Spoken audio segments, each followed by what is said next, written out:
Hey guys, we're back with a letter. When we last left off, we started the Everybody Lives route. Ooh. We're in the we're at the end of Hannah's route. I had to call it because it's getting a bit too long. And I have a final in like 8 hours. And instead of studying, it's a math final, by the way, so but instead of studying, I'm just here playing the letter.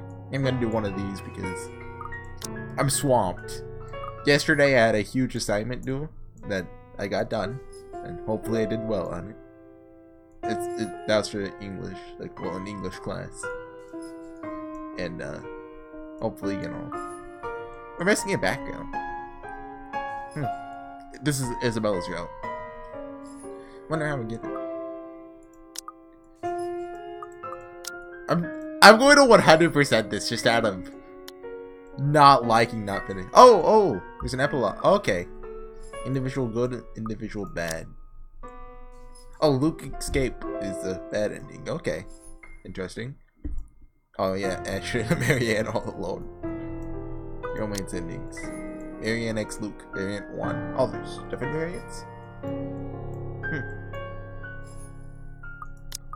So yeah. It's interesting. I haven't looked at this. Luke's the only one who got a good ending. Just how I wanted it. Oh, and you can review. Okay, that's neat. Anyway, let's continue.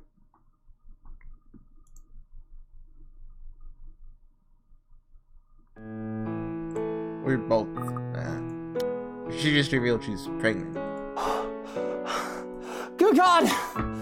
Twins! And they're twins. I'm going to be a father to two tiny babies. They're not that tiny. Breathe, Luke! Breathe! They're like at most 2 tiny. Goodness, Luke, I'm the one who's pregnant here, not you. No, don't touch me! Stay away! A scream cuts off my amusement, and without thinking, Luke and I rush to the foyer. This turns the crazed-looking chief inspector, chasing around as he tries to make it up the stairs while Johannes holds him back. Do you see the ghost, or? Anna confronted Luke regarding last night's drama. He confessed he slept with Rochelle, but insisted that he's not the father of her child. Accepting his apology, Hannah then informed him that she was 3 months pregnant. His back was interrupted when a crazed Officer Lee refused to leave the mansion, screaming about helping a crying woman. Oh. What is going on here? Und tschüss. All the Schweinehunde must leave, including you, Chef Inspector. All the outside. Wait. Is that a word? I don't know. This one is very problematic and will not leave. No, you can't make me leave! I need to stay here for her! I need to help her! Oh, Rochelle? She's probably already at home, dearie. Or she might have already gone and skipped town. Who knows? Oh, for the love of... There's no point talking logic in him. Lee, go home. You're drunk. Can't you hear her crying? She was crying, just weeping and in so much pain last night. So Lee isn't in on it, the ghost? I couldn't help her.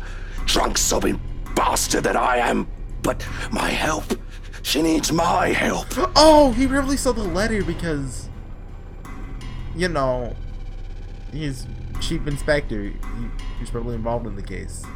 So, that's why he disappeared in Luke's ending? Or maybe just more to it. Tell your fucking stupid lapdog to let go of me, Luke! Or I'm gonna knock him down and I'm gonna knock the 2 of you down too! Language! I've already dealt with your wife, so don't make me deal with you, Lee. Beat him up. Or I swear I'll... Hannah, enough. Don't stress yourself over him. It'll be bad for the twins. So go back to your breakfast and let me handle this, okay? Are you sure? Why wouldn't I be? Now, go ahead and do something less stressful. Go ahead and do nothing. There isn't much to do, it seems. Whenever I step up to the plate and try to take responsibility for something, where are we? Okay, we're about to have a choice? Or maybe this is just a branch. It's most likely a branch. I saw the branching tree. This one's if you basically romance Zachary. You're like, Luke, I hate you. Anyway, perhaps because everything is already being handled by someone hired specifically for that job. With Johannes overseeing the staff and Luke handling everything else as a whole, that doesn't leave much for me. You can even take the job of delegation, because all it takes is a word to one of the senior staff, and everything will be taken care of me. Moving in here, a few days ago, very well been the chore that took the most effort from me. That didn't take any real effort at all. Yes, Hana, go buy a mansion in the middle of nowhere. Good idea. Great plan. At least she's self-aware now. There are no dishes to set aside and busy myself with. Any mess left behind is now nearly non-existent. Well, look at you. Her problem is she doesn't have any problems. Wow, Hannah, good job. To sit on a counter while eating cake is supposed to be my next plan. Also, there isn't even one to finish off. I don't really know what brought me to the kitchens in the first place. It's not like I'm craving anything else, nor do I have any unfinished business left here. But there's a calling to this room. Don't go to the cellar. Speaking of calling, why not just do that? Might as well, since I have nothing else to do. At least that will require some effort on my part. With how cut off from the rest of Luxmore the mansion is, with how long it was abandoned before we moved in, having a landline is out of the question. The solution is supposed to be your mobiles, though it isn't much considering how spotty the signal was in the area. The classic signal's bad. It'll take a bit of maneuvering to get even a single bar as it is. It takes a bit, as they said it would. To park my rear in one of the cold drawers, but that suits me just fine. Another matter that needs my effort is who to call. Shu must not be named, but certainly off the list. Who?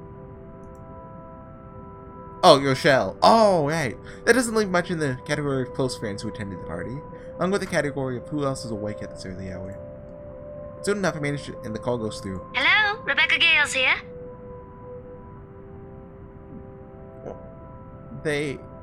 Oh, right, this is after the party. Right.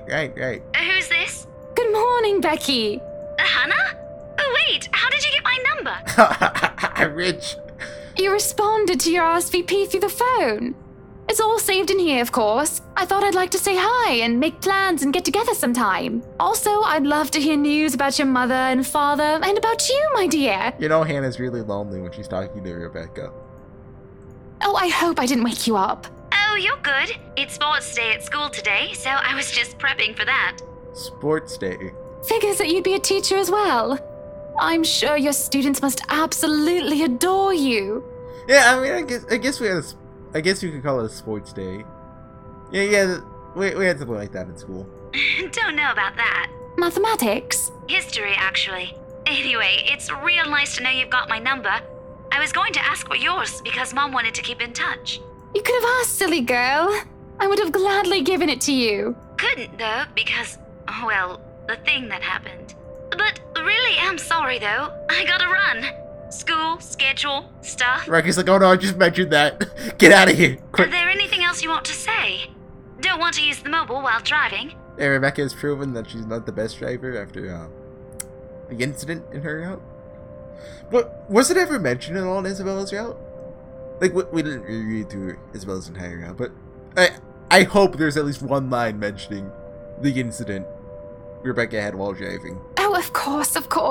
I shouldn't keep you. But I wanted to thank you for your company yesterday. Not a problem. And for that other thing as well. Okay, that's what that is. What for now? For what you said to me, with what had happened. Huh? It's been very helpful in... What did she say? Oh, the call starts to go static, much to my frustration. Strange clicking noise drowns out most of her words, too. What is that strange clicking noise? Yeah, no, I'm not. That's a really old meme. I doubt she can understand what I'm saying. The line completely dies. Just like you're about to, like you feel a headache coming on. It's just building up, starting from a light throbbing on one side of my head. Static is gone, and that helps a lot. There's still that incessant, horrible clicking. Again and again and again. Which doesn't make sense. The mobile's turned off, isn't it? If it isn't coming from the phone, then where? Looking about, I can't help but let my eyes be drawn to the hatch leading into the wine cellar once, That's when the clicking stops, and I can hear that crying, that familiar crying from before. Were they never out? Hannah calls Rebecca Gales, hoping to catch up with an old friend. Talk goes uninterrupted by a horrible clicking, and grab a woman from the wine cellar. What happened the other day when I was told that nobody should have been down here? Does every route just end with in a cliffhanger if you live? Zachary's really doesn't, I guess. Well, by cliffhanger, I mean someone on a near-death, scenario. Try to forget it because of how it unsettled me so. What can I really do that when I'm looking at the very thing I'm trying to forget? Somebody's crying down there again. But if I leave it alone, it simply won't stop bothering me for the rest of the day. Anna? They might have forgotten to lock it with the party going on. This again! If somebody is pulling my leg, I will not be happy! They're gonna be pulling your leg when... Sure enough, all it takes is a bit of a pull to open the hatch. As I look down into the cellar, a sense of uneasiness washes over me. It isn't just the sudden onset of vertigo or nausea, but also the darkness. It's suffocating. As I look down, just like it's looking back at me. Or that something will suddenly pull me into the deep. The cries drown beneath the shrieks and they start echoing in my head, high and shrill, like nails being dragged across the chalkboard. They're all screaming, shouting at me. But I can just feel her rage. Help me. She wants to drown me, dragging me down and crush me in the very depths of darkness, but there's nothing left of me. The deep abyss waits for me. For my death. They're all calling for it. This is a nightmare. Oh, there's a rope around my neck, and I can feel the rest of me being torn apart. They're still screaming. Screaming. Though, it's not my voice that escapes my lips. Claws through, climbing up and forcing its way up my throat with putrid bile. I choke and gag, get a scream and shriek all the same. At the same time. And I'm me, but not me. Oh, QTE automatically skipped, pushing me down to my knees before I'm prone and vulnerable on my stomach. Makes me tumble, and I can just feel my whole body seizing, writhing on the floor. Everything and nothing hurts. It feels like I'm on the verge of death. If I'm not dying, I nearly wish I actually... Hana! Hana, what is going on in here? I'm just almost dying. Don't worry about it. Just get dragged to the ghost / shadow realm. Not sure which. Why are you? Prince! No. Anna, don't be possessed. Seeing Luke, looking staff sack, won't take a gasp of air in my own volition for the first time in what feels like centuries. Whenever I rejoiced and cried for his name, the pain still did not wreck my body. Instead, all I can do is stare listlessly as he comes to my side and lifts me up, cradling me in his arms, and in safe hands, and the achievement was a picture of her necklace, not the ghost one. Tries to get me to my feet, tries to take me out of here. All he's able to do is get me to sit. Make sure I'm not trashing on the floor. So, where's her dead end? Oh, it's there. Okay. I still feel my muscles spasm, limbs jerking like a puppet's on a string. Luke holds me tight and keeps me still, so that I do not hurt myself anymore. Whatever it is that happened, it has my mind feeling frayed and battered. Eventually, the pain dies down into a dull ache. My own tongue stops feeling like cotton. It's only now that I can feel the wetness on my cheeks, tears streaking down my face. A coughing wrecks my body, now that I don't feel like choking. It all just feels so horrible. But I don't care. I don't care. Please! What happened here? Who did this to you? I don't know. I'm so sorry. Shh, it's alright. You're safe now, Hana. The man in the yellow headlights. You're safe now. Okay. She didn't end up. Well, I mean, that depends on how you look at it. Define ending in a near-death scenario. Skip to... Takes a few moments for everything to fall into place, for my eyes to adjust to the relative darkness of the room. So we're Zachary now. And yeah, we're going through a completely different tree. It'll converge back, but I assume we're gonna go save Isabella. Despite the pleasant chill the AC brings, my shirt is clinging tightly to me. My blanket a tangled mess around my throat. Morning's not even arrived, and yet... Way too early for this thing, man. And too long. Too long since the last time I've woken up drenched in my own sweat, head littered with thoughts that are gone as soon as my eyes open. All too often, only imprints and brief images are left to haunt me for the rest of the day, until my mind forgets about it. Egad? Whichever comes first. Yet vivid or not, what little I can remember does not matter. Regardless, the description sticks. Clawing up, pushing, urging me to relive every moment, every sensation, and... Is it... Have we already read this? Oh no. We read something like this before, but it's probably maybe different? Not sure. I mean, it would be... How does this open up? Like, is it immediately just with Isabella's death, or... Forget. It's been way too long. I started this game back in June. It's December now. Gotta go easy on me, okay? Yeah, okay. Send a freshly baked bread wafts from the oven as soon as Pa opens it. The homely fragrance of honey fills the room. But what happened with Zachary? Like, his parents were in a fire? Wait. Loved cooking and helping out at their old diner. Okay. Dude, I hate crime. You're forced to move to England where the grandparents lived. Okay.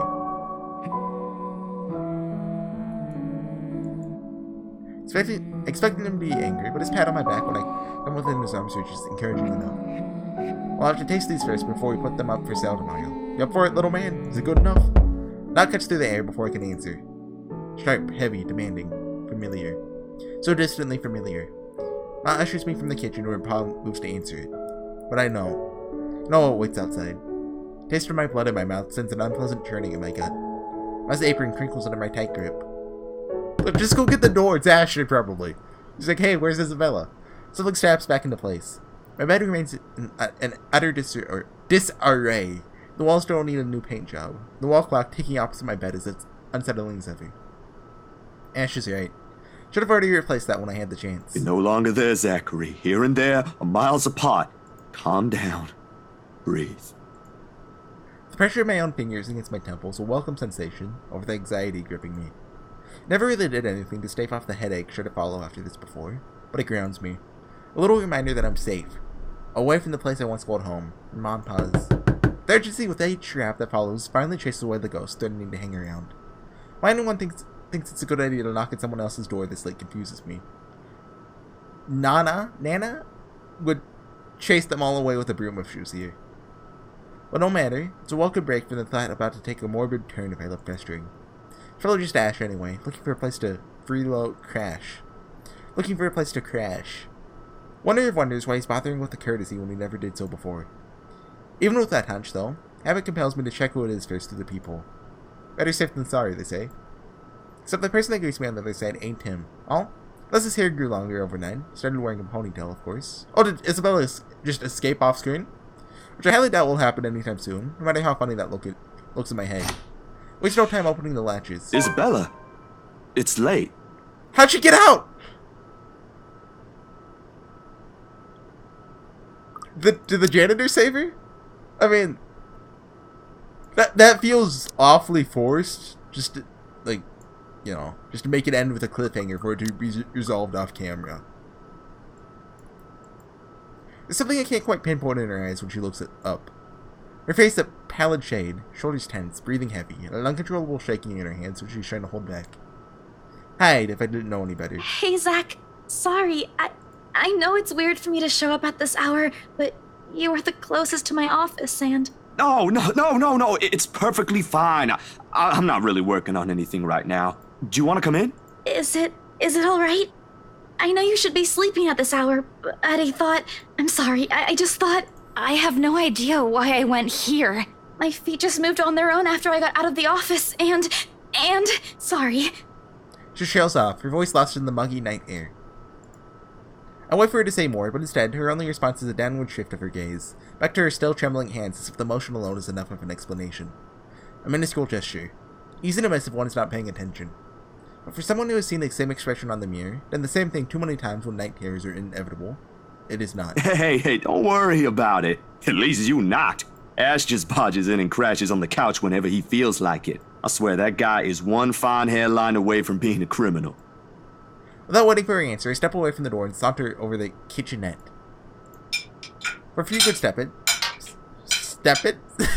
seconds, only the clicking of plates can be heard over the constant tick-tock. Late as it may be for a snack, the familiar motions keep me occupied, steering my mind away from dangerous thoughts. Don't lose the Isabella! Isabella's company is not unwelcome either. Whatever her reasons for showing up here at such an hour doesn't matter. I'll be danged if I just turn her away, frazzled as she is. The door clicks shut behind her when she finally enters, feet scuffling softly against the tiled floor. In all the years I've known her, she's never once lost her every upbeat spirit. And in this particular moment, as she stands in my doorway, holding her arms close to herself, it's as if I'm looking at someone completely withdrawn from the person I've come to know all these years. Do you want to drink or eat anything? I haven't restocked my food stash yet, so ingredients may be a bit limited. But I'm sure I can whip something up with what I have here. Just water will do, please. Why did the ghost let her go? Like, this doesn't make sense. Please explain. Thanks, Zach. What? No additional food requests? That's new. I'll put something together for you anyway. Feel free to make yourself at home. You ain't exactly a new visitor here. Although my room's not at its most presentable right now. Sorry. New freelance gigs and such. Didn't have time to fix things up here lately. It's okay. I don't mind. Usually, she'd have something more to say about that. A quip, a wittier remark to provoke a laughter or two. Nothing from her this time. Only a weak smile before she takes a seat on the couch. The silence that stretches out until what we left hanging feels disconnected. So where's the couch? That's a chair. That's not a couch. That's a couch. How many seats does the couch have to be a couch? Enough for 3 people? That's what I'd say. That's for 1 person. Before everything turns stifling and awkward, I continue talking, only to keep the dead air at bay. I was supposed to keep a conversation going when the person you're talking to is like this. Anyway, gigs. Can you believe this one client we got? Boss had all my schedule shoots shifted after they caught wind of this couple buying a new property. Man, must be nice to have all the money in the world. The world itself moves for you, huh? She's curled up on one side of the couch and hugging her knees close when I bring the tray carrying the sandwiches and the water she requested. She starts to shut it up as I'm unloading the contents, but pauses as soon as I hold up my hand in a halting gesture. You're a guest. Didn't I say you're free to make yourself at home? Here's your water. Careful. The tremor in her hand, still lighter now, still hasn't subsided when she reaches up for the glass. Give her a questioning look, but she's quick to avert her eyes, keeping herself occupied by taking small gulps of water. Maybe she just doesn't want me asking questions. Worrying. Instead of the last few words, the spout of quiet not normally present in our chats. Even the creaking of the old chair when I casually take the seat is a welcome break. Although the company's familiar, this has gone way past unnerving. What happened? Overtime at work? She doesn't answer immediately. Another gulp drains her glass of its remaining contents. One would think it will be enough to help her recover, but she doesn't lose her tight grip on the glass as she cradles it on her lap. Zach knows that, Rose died, right? I think? I mean, it was on the news. Well, I don't think he ever met Rose, but he'd probably know if Isabella's co-worker / friend died, right? It's been days, I think. What day are we on? I hate the static sound that is playing. Her eyes take an unfocused gaze when she speaks again. Yeah, boss handed me extra work today. After what happened to Rose. Rose? Why do I feel like you've mentioned her before? Sorry, I'm better with remembering faces than names. She was my coworker. That will take some getting used to. I was just talking to her the other day. Was? Did she resign or something? I think I'm missing a few details here, take a Bella. hint. You've never met her. I think I did mention her once or twice. It doesn't matter. You probably heard her name recently from the news than me. Something clicks then. A little memory from the night before. The bright red light from the dark room, the strong order of the stop bath, the television's barely audible murmur in the background, a glimpse of a bloody room. The news is everywhere, even in the morning that follows. I just didn't think its effects will strike someone this close to me. Oh. Damn. I didn't mean to bring that up. No. I mean, you did mean to bring like it I up, said, you just didn't know. It'll take some getting used to, but it'll get better. I hope it will. Things might become a little busier for me, though. She left a lot of things unfinished. And I'm one of the few people in the office who knows how she works. You're one of the few people left in the office in general. Boss thinks the transition will be easier if I handle it. That explains it. Well, just don't forget you still need rest. Even the most hardworking people I know don't keep hours as late as this. Hell, the subway stopped running hours ago. Crime rate might be lower here than most places, but that doesn't mean you can walk around freely in the middle of the night. It's just for today. Still a good thing you dropped by here first. I'm not just about to let you walk out here alone, especially not in the middle of the night. Who knows what else could happen? I'm not saying you should go right now, but I could accompany you home if you... No! Wait, please! This ghost out there. Obviously, ghosts can't get into apartment buildings. That's just as standard. Wait, she lives in an apartment. Right. We know that's not true, actually. Because, well, the vehement tension in her voice makes me pause. As in this instant, the mask she's been keeping up falls apart, if only for a short while. Right then and there, I understood what's hiding behind her unfocused stare from the moment she arrived. Fear. Pure, unadulterated fear. It's disturbing to see such marring her usual upbeat contentance. With a sigh, I cross the small distance separating us and kneel in front of her. She doesn't flinch when I do so. However, the way she appears to make herself smaller against the couch is telling it all. Bella, this ain't just about your coworker, is it? What is it really about? I'm all ears. Send the glass shattering through the air as soon as her hold on it loosens. In the span of a few seconds, her breathing grows labored. I don't know. I don't know anymore. She claps her hands over her ears, pressing it tightly against the side of... Oh yeah, I need to get the flowchart up. We might have a decision here in a bit. And it's always just cool looking at the flowchart. Like, completed one? Chapter 3.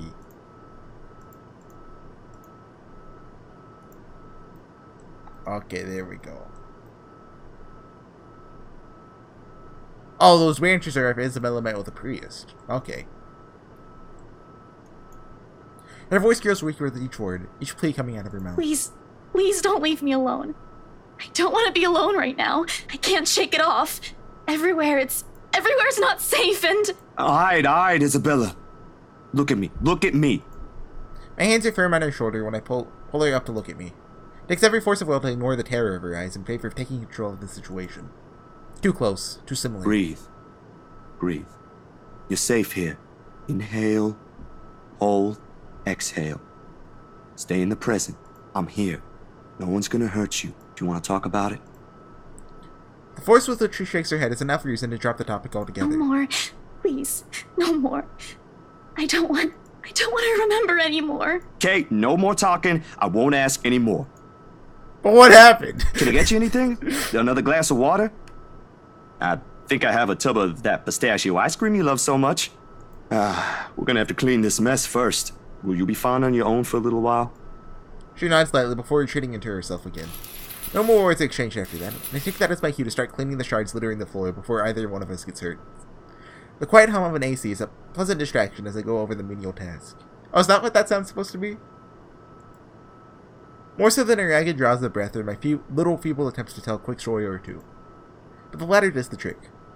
And soon enough, she's already drifted off by the time I returned with the promised glass of water, her chest rising and falling in a steady rhythm, the strain of her shoulders gone. Frankly, I've never seen her this still. She mumbles something I don't quite catch when I carry her to the empty bed, hugs herself tighter against the mess of blankets. Despite the fact that she appears relaxed, the small frown on her face hasn't quite disappeared. Whatever happened to her won't be leaving her anytime soon. But for her sake, I hope it won't stay long with her. There's still questions left to be answered. With the late hour, coupled with the sudden exhaustion, it my old couch a more comfortable bed than it typically is. Darkness immediately welcomes me as soon as my head hits my makeshift pillow. Well, I actually prefer Megumi, but I mean, you know. Imagine Zachary with like a darkness Daiki Kimura? Did I say that right? Fred and Isabella knocks at Zachary Steele's apartment in the middle of the night. Shaken, she refused to say what happened. Zachary let her stay regardless. I can only wish the dreams will keep it at a distance for now. For both of us. October 25th, Tuesday. We could call it there? I'm only recording one today, so part of me kind of wants to go more, but I think that's probably the best stopping point we'll get in the next 10 minutes, at least. So, I guess I have to call it there, I'll bet. Anyways, guys, it's phone's ringing. Let's save. I'm gonna go study for my math final. Gross. But this Tuesday for a couple days, I'll be home alone, meaning I can record as much as I want. Meaning, it's possible I could even finish the letter, but I would like to start a game called Lucid 9, although I still need to finish Danganronpa in the letter. Well, I've basically finished Danganronpa. I completed the game, but there's like extra stuff that a plan to do that I'm installing. Play this instead. So I don't know what I'll do, but I'll have a few days to decide. So I'll see you guys then. Bye.